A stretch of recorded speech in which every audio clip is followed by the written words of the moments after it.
a quick look at the Roswell crash in New Mexico in 1947.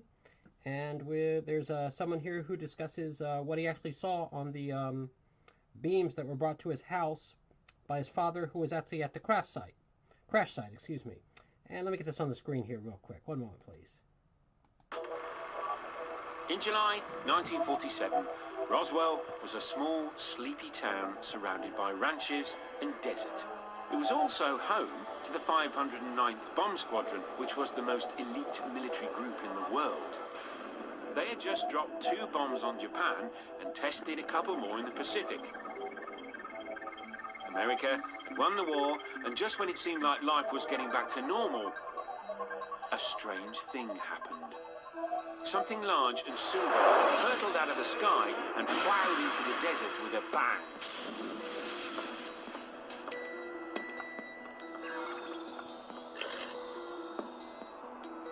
A local rancher found the pieces of well, whatever it was, and reported it to the local airbase.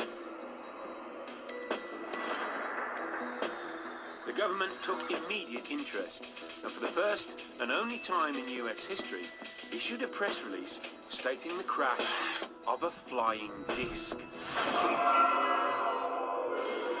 Naturally, news this big made headlines across the country. Headline edition, July 8, 1947, that a flying disc has been found. The biggest who's it, what's it story of the year, flying saucer. But one day later, the initial press release was retracted, and a new one issued with a more down-to-earth explanation.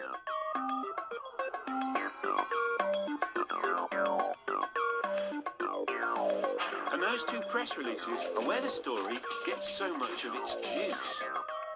One day, it's War of the Worlds, and the next day, it's a weather balloon. So, the townspeople of Roswell went back to their farming, and life went on.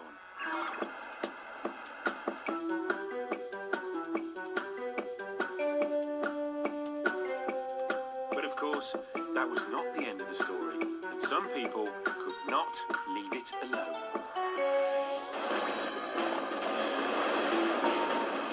We would never have heard of Roswell, nor would it have appeared on our TV screens for that matter, if it wasn't for the chance meeting in 1978 of 2 men, Jesse Marcel, a retired military officer, and Stanton Friedman. By day, a mild-mannered physicist, but by night, the world's most famous ufologist. I'm convinced after 30 years of investigation that the government recovered a crashed flying saucer and alien bodies here in New Mexico. It's one of the biggest stories of the millennium. Hold on, that's quite a statement. We're going to need a little more information. Let's just back up for a second. In 1947, Jesse Marcel was the intelligence officer at the Roswell Air Base. And when news of the flying disc hit town, it was Marcel's job to investigate. Before he died, he told Friedman his story. The seed was planted, and the Roswell conspiracy was born.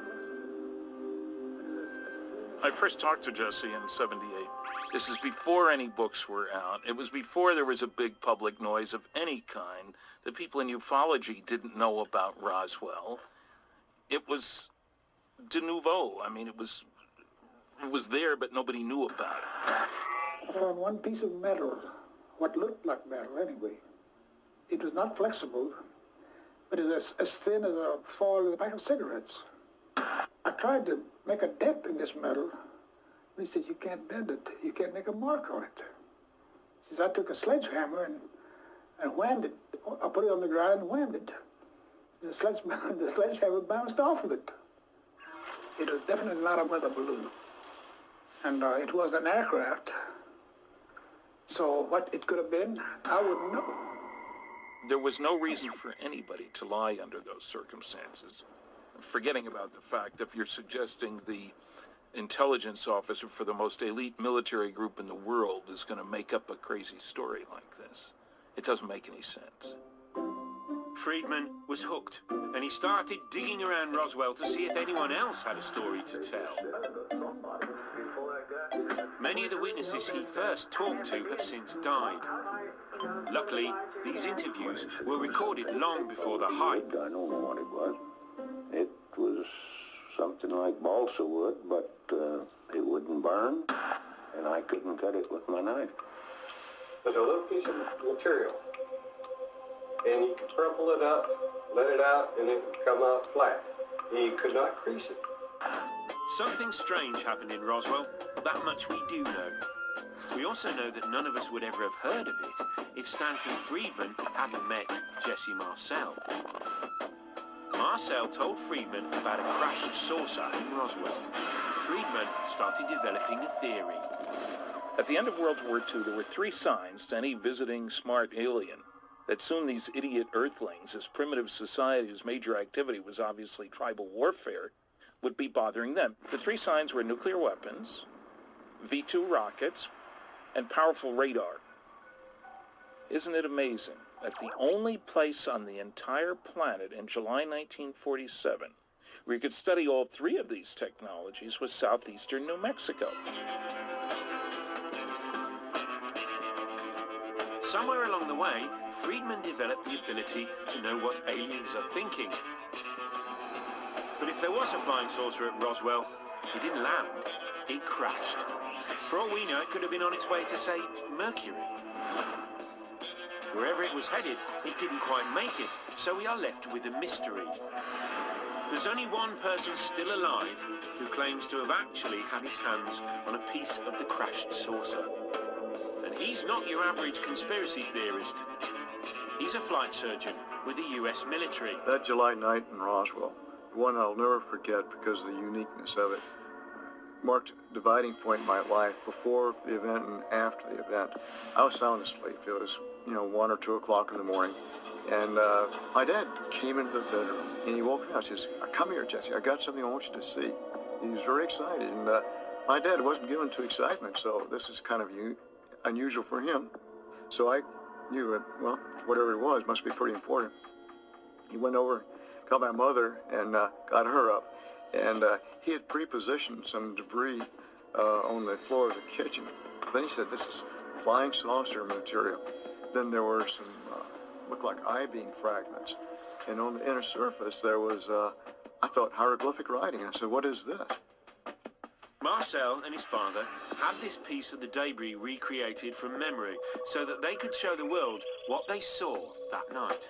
The meaning of these symbols escapes my feeble mind there. Maybe it says, "Do not flush in zero gravity," or something like that. And we looked at this for 10 or 15 minutes, and he's telling you, "Remember this as something that you will remember the rest of your life." And that's a rare glimpse of having Jesse Marcel Jr. Relate what was brought to his house that night. And that's the beam there. They recreated what they saw. And he essentially has since passed on, but he did this before he died. So it's good insight if you like the UFO mystery. And that should do it. Let me get a final screen on here. And, oops, wrong screen there. And